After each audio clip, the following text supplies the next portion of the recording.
पापी उसके पास आए ताकि उसकी सुने। यह देखकर फरीसी और शास्त्री कुड़कुड़ाकर प्रभु यीशु मसीह के विषय में कहने लगे, ये तो पापियों के साथ मिलता और खाता भी है। तब प्रभु यीशु मसीह ने एक दृष्टांत से कहा, तुम में से कौन है जिसकी 100 भेड़ें हो और उनमें से एक खो जाए तो 99 को मैदान में छोड़कर उस खोई हुई को जब तक मिल न जाए खोजता न रहे, और जब मिल जाती है तो वो बड़े आनंद से उसे कांधे पर उठा लेता है और घर में आकर मित्रों और पड़ोसियों को इकट्ठा करके कहता है, मेरे साथ आनंद करो क्योंकि मेरी खोई हुई भेड़ मुझे मिल गई है। प्रभु यीशु ने कहा, मैं तुमसे कहता हूँ कि इसी रीति से एक मन फिराने वाले पापी के विषय में भी स्वर्ग में इतना ही आनंद होगा जितना कि 99 ऐसे धर्मियों के विषय में नहीं होता जिन्हें मन फिराने की आवश्यकता नहीं है। प्रभु यीशु मसीह ने अपने विषय में कहा, मनुष्य का पुत्र खोए हुओं को ढूंढने और उनका उद्धार करने आया है। जो संसार में भटक चुके हैं, जो अंधकार में पड़े हैं, उन्हें जीवन देने के लिए प्रभु यीशु मसीह आए। वास्तव में प्रभु यीशु पापियों को तुच्छ नहीं जानते थे, वरन उनसे प्यार करते थे ताकि अपने वचनों के द्वारा उन्हें उद्धार दे और मन फिराव का अवसर दे।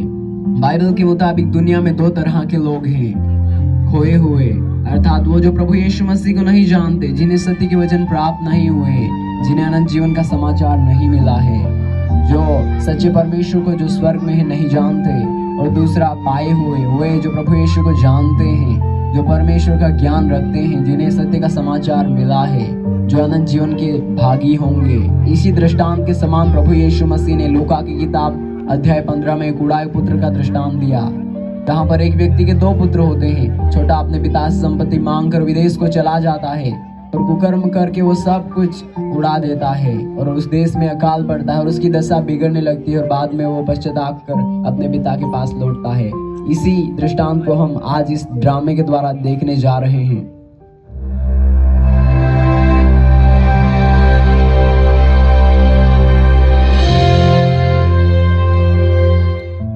मेरे 2 प्रिय पुत्र हैं जिनसे मेरा जी प्रसन्न है, क्योंकि वो मेरे बातों को मानते हैं और मेरी सारी आज्ञा को पालन करते हैं। प्रणाम पिताजी। प्रणाम पिताजी। मेरा आशीर्वाद सदैव तुम्हारे साथ है मेरे पुत्र।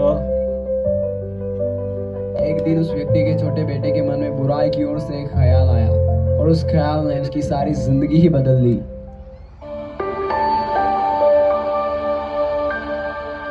पिताजी ने हमें आशीर्वाद तो दे दिया, लेकिन अभी तक अपनी संपत्ति का बंटवारा नहीं किया। मुझे पिताजी के पास से संपत्ति में से मेरा भाग मांग लेना चाहिए ताकि मैं दूर देश को चला जाऊं और ऐशो आराम की जिंदगी जीऊं। मैं किसी दिन पिताजी के पास जाऊंगा और अपनी संपत्ति का अपना भाग मांग लूंगा।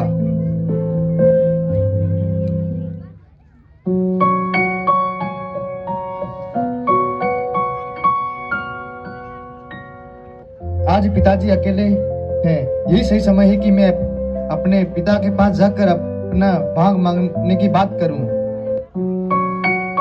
प्रणाम पिताजी। जीते रहो मेरे पुत्र। हे पिता, संपत्ति में से जो भाग मेरा है वो मुझे दे दीजिए। हे मेरे बेटे, आज तक तूने कभी ऐसी बात नहीं की और आज तू क्यों ऐसी बात कर रहा है? जो कुछ मेरा है वही तो तुम्हारा है मेरे बेटे। मुझे कुछ नहीं हुआ है पिताजी। मेरे साथ रहना तुझे अच्छा नहीं लगता क्या मेरे बेटे? हाँ, अच्छा नहीं लगता। मुझे आपकी बात माननी अच्छी नहीं लगती। मुझे मेरा भाग दे दीजिए पिताजी, ताकि मैं यहाँ से दूर विदेश में जाकर ऐशो आराम की जिंदगी जीऊं। अच्छा बेटा, कुछ दिनों के बाद आना, मैं तेरे और तेरे भाई को हिस्सा कर दूंगा।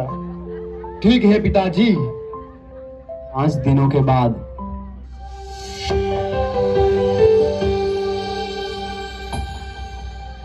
प्रणाम पिताजी। प्रणाम पिताजी। जीते रहो मेरे पुत्रों। ये लो तुम्हारे हिस्से का भाग। मुझे आप ही के साथ रहना अच्छा लगता है मेरे पिताजी। मैं आप ही के साथ रहूंगा, आपसे दूर नहीं जाऊंगा। ठीक है मेरे बेटे। अब मुझे मेरे हिस्से का भाग मिल गया है और अब मैं विदेश जाऊंगा और ऐशो आराम की जिंदगी जीऊंगा। उस व्यक्ति का छोटा बेटा अपने पिता से संपत्ति का भाग मांगकर विदेश को निकला और अब हम आगे देखेंगे कि उसके साथ क्या हुआ।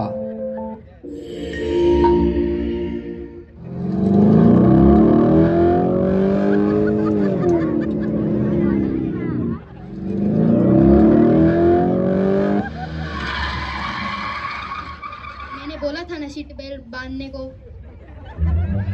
मुझे अमेरिका जाना है। 200 देनार।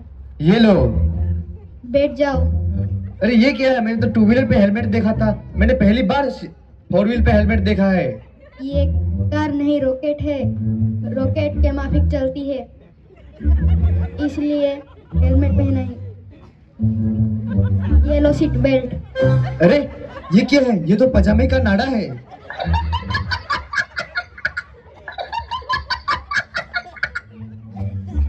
एक बार एक हाथी को ले जा रहा था तब ये टूट गया, इसलिए दूसरा मंगाया है।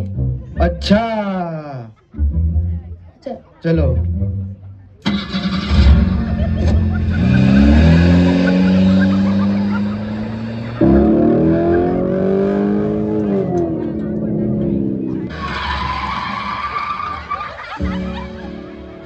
हम विदेश आ गए, उतरो।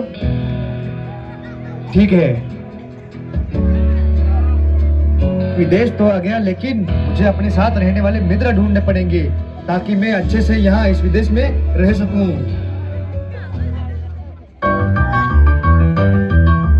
यार कल मैंने बहुत ज्यादा पी ली थी, मुझे कुछ समझ में भी नहीं आ रहा था। मैं ऐसे चलता जा रहा था और फिर क्या, जंगल में पहुंच गया मैं। और जंगल में जाने के बाद मुझे पीछे से घर घर करके किसकी आवाज आई और मैंने पीछे की ओर देखा, लेकिन पीछे कोई आ रहा था, काला काला था। और क्या, फिर मैं ऐसा भागा साला इतना भागा, लेकिन साला फिर भी पीछे ही आ रहा था। मैं क्या करता, फिर भी मैं भागता गया, लेकिन साला पीछे छोड़ ही नहीं रहा था। लेकिन क्या करूं ऐसा कर रहा था। फिर मैं थकने लगा, मेरे पैर दुखने लगे, और क्या था, फिर मैंने अपने जेब में हाथ डाल दिया और जेब से निकला दारू की पुड़िया, और उस पुड़िया को मैं जैसे ही पी लिया, फिर क्या, सुपरमैन की ताकत आ गई मुझे। और मैं ऐसा हुस करता इधर गया उधर गया, पानी में चढ़ गया और पेड़ में चढ़ गया, विमान में भी चढ़ गया था और नाले में भी गिर गया था, लेकिन फिर भी बच के आ ही गया वापस। तो पूछ मेरे पीछे क्या लगा होगा? वो तो शेर लगा। बिल्कुल गलत जवाब, वो एक कुत्ते का बच्चा था।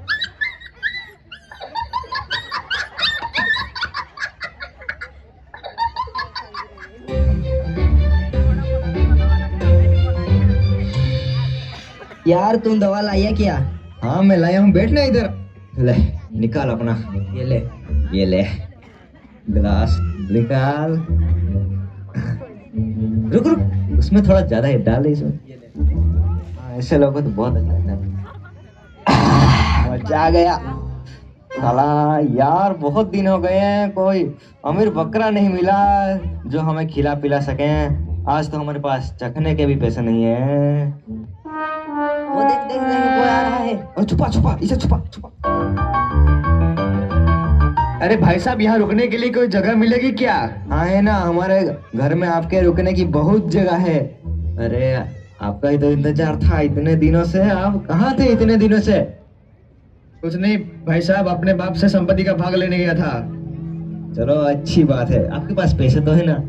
हाँ भाई, मेरे पास बहुत ज्यादा पैसे है, क्योंकि मैं अपने पिता के पास से संपत्ति का भाग लेकर आया हूँ। तो फिर चलो आज हम तुम्हें सुंदरियों के दरबार में लेके चलता हूँ, जहाँ नृत्य और संगीत है। चलो जोर से।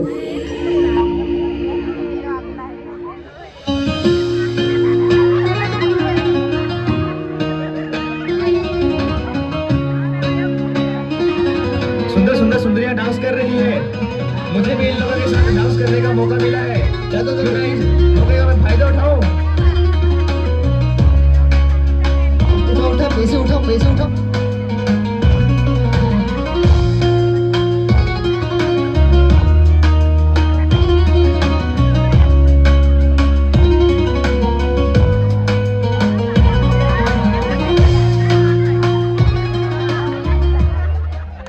मजा आया ना? अरे भाई साहब, आपने मेरे मुंह की बात छीन ली। बहुत मजा आया। रुको मैं तुम्हारे लिए पानी लेके आता हूँ। ठीक है, ये लो पानी पी लो। मजा आया ना? क्या बात है, मजा आ गया भाई। मगर यहाँ का पानी इतना कड़वा क्यों है? अरे हमारे देश में इस पानी का पूरी नदियां बहती है और तू एक गिलास पानी की बात करता है। मैं तुझे बहुत ज्यादा पिलाऊंगा, रुको मैं लेके आता हूँ, तो इधर ही बैठ। ले पी ले इसे। मजा आ गया यार। हम हर रोज आएंगे और हर रोज पिएंगे, ठीक है ना? ठीक है। उस व्यक्ति का छोटा बेटा विदेश में जाकर कुकर्म करने लगा और कुकर्म में उसने अपनी सारी संपत्ति उड़ा दी। जब वो सब कुछ खर्च कर चुका तो उस देश में अकाल पड़ा। और अब हम आगे देखेंगे कि उसके साथ क्या हुआ। अरे अब मैं क्या करूं? मेरे पास यहाँ खाने के लिए कुछ भी नहीं है। मेरे उन मित्रों ने भी मुझे धोखा दे दिया और मेरे सारे पैसे भी लुटवा दिए। अब मैं क्या खाऊं और क्या पहनूं, कहाँ जाऊं? भाई साहब, कुछ खाने के लिए है क्या आपके पास? है, लेकिन मजदूरी करनी पड़ेगी। तुम्हें मेरा सुअरों को चराना पड़ेगा। हाँ मंजूर है, मैं चराऊंगा तुम्हारे सुअरों को।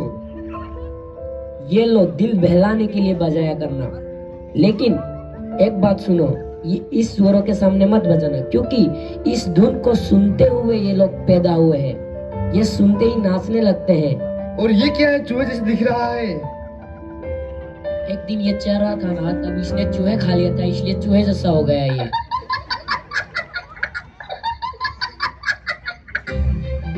ओह ऐसी बात है। बस ऐसी ही बात है। ये लो लाठी और इस ईश्वरों को लेकर जाओ। ठीक है।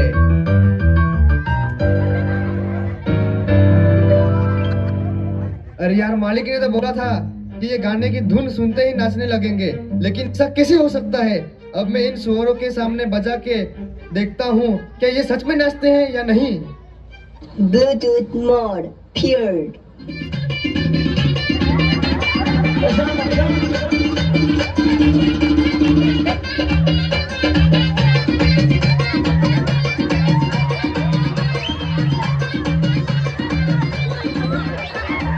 अरे ये तो सच में नाचते हैं। ऐसा करता हूँ, मैं अलग अलग देशों के गाने बजाता हूँ, फिर देखता हूँ कि कैसे कैसे नाचते हैं ये।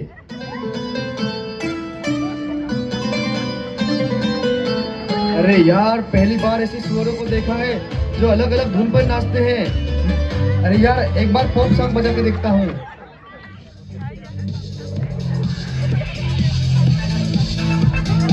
अरे यार, पहली बार ऐसे सुअरों को देखा है जो अलग अलग धुन पे नाचते हैं। मैं इस चीज को बंद ही कर देता हूँ, नहीं तो ये चढ़ने की बजाय नाचने ही लगेंगे।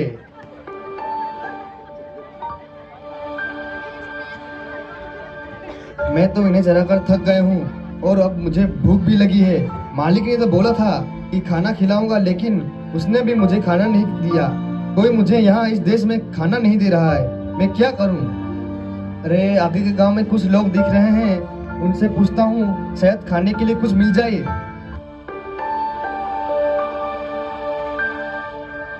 ये भाई साहब, खाने के लिए है क्या? मुझे बहुत भूख लगी है, अगर है तो मुझे दीजिए।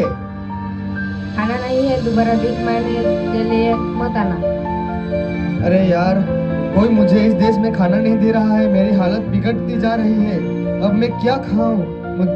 मुझे ये सुअर जो खा रहे हैं यही फलियां खानी पड़ेगी, क्योंकि नहीं तो मेरे पास कुछ खाने के लिए भोजन है। मुझे इस प्रदेश में कोई भोजन दे भी नहीं रहा है। फलियां खाना तो अच्छी बात नहीं लग रही है। इस देश में सचमुच मेरी दशा बदल गई है और मुझे यही सुअरों का खाना खाना पड़ेगा।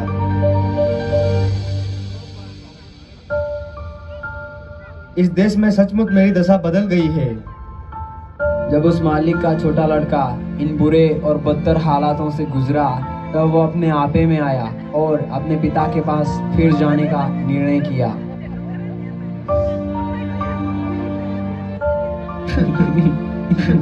पिताजी ने मुझे कहा था कि मेरे साथ रहना तुझे अच्छा नहीं लगता है क्या?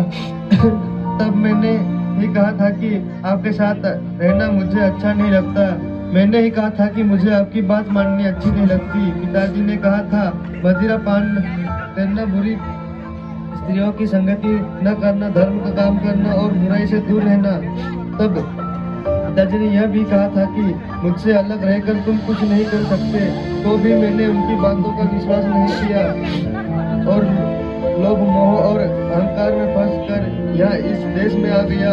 यहाँ इस देश में मैं भूखा मर रहा हूँ और मेरे पिता के घर में जब मैं था तो किसी अच्छी वस्तु की घटी ना थी, वहीं पर ही मैं शांति और आनंदमय जीवन जीता और बिताता था। भोजन की कमी नहीं थी, मुझे भांति भांति के पकवान मेरे पिताजी मेरे लिए बनवाया करते थे। मेरे पिताजी के मजदूरों को भोजन से अधिक रोटी मिलती है और मैं यहाँ भूखा मर रहा हूँ। मैंने अपने पिताजी को छोड़कर बहुत बड़ी गलती कर दी है। मुझे राजा के समान घर में रखा करता था और मैं यहाँ फकीर की तरह भिखारी के समान जिंदगी जी रहा हूँ। मैंने ये क्या कर लिया? अब मैं उठकर अपने पिता के पास जाऊंगा और उनसे कहूंगा कि पिताजी, मैंने स्वर्ग के विरोध में और तेरी दृष्टि में पाप किया है। अब इस योग्य नहीं रहा कि तेरे पुत्र कहलाऊं। मुझे अपने एक मजदूर के समान रख लो। अब तो मुझे पैदल ही जाना पड़ेगा क्योंकि मेरे पास पैसे भी नहीं है। छोटे बेटे का अपने पिता से मिलता। वो कौन आ रहा है? वो ये तो मेरा छोटा बेटा जैसा है और ये तो मेरा छोटा बेटा ही है।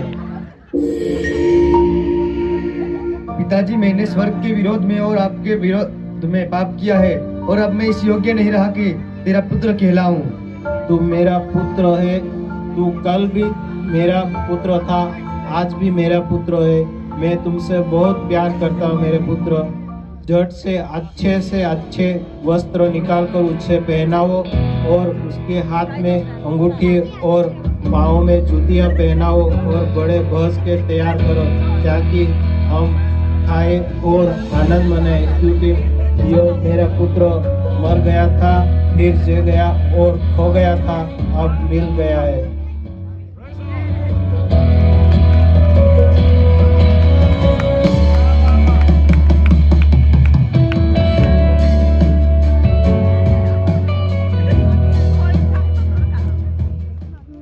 प्रभु यीशु मसीह हमें इस दृष्टांत के द्वारा कहना चाहते हैं कि यदि एक शारीरिक पिता अपने उस पुत्र से जिसने उसे धोखा दिया, जिसने अपनी संपत्ति कुकर में उड़ा दी, जो पुत्र कहलाने के योग्य भी न रहा, तो भी पुत्र होने के कारण उसे इतना प्रेम कर सकता है, तो हमारा स्वर्गीय पिता जो स्वर्ग में है हमसे कितना प्यार प्रेम करता होगा। हमारे स्वर्गीय पिता हमसे बहुत प्यार करते हैं। यहाँ पर उस व्यक्ति के जगह पर हम स्वर्गीय पिता को देख सकते हैं जो हमसे प्रेम करते हैं। जैसे उस व्यक्ति ने अपने पुत्र से प्यार किया और प्यार के कारण ही उसने उसके सारे अपराधों को क्षमा किया, वैसे ही हमारा स्वर्गीय पिता भी हमसे प्रेम करता है और हमें क्षमा करना चाहता है। परंतु हमारी ये जरूरत है कि हम अपने स्वर्गीय पिता के पास पश्चाताप करें। हम इस संसार में अपने स्वर्गीय पिता से दूर रहकर शांति और जीवन की खोज करते हैं। हम इस संसार में आनंद की खोज करते हैं। जैसे उस व्यक्ति का पुत्र अपने पिता से दूर होकर विदेश में शांति और संतुष्टि की खोज करने में गया, वैसे ही हम इस संसार में अपने स्वर्गीय पिता से दूर शांति और संतुष्टि की खोज करते हैं। हम अपने स्वर्गीय पिता के घर अर्थात चर्च से दूर रहकर हम शांति और जीवन की खोज करते हैं, परंतु हम स्वर्गीय पिता से दूर रहकर जीवन और शांति को नहीं प्राप्त कर सकते।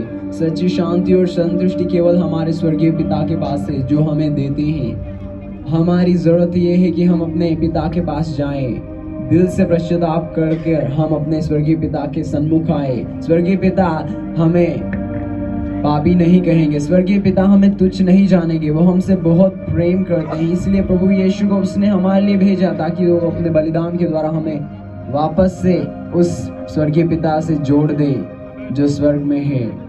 हमें अपने स्वर्गीय पिता के पास जाना है क्योंकि जीवन का सोता वही है, वही हमें सच्ची शांति और अनंत जीवन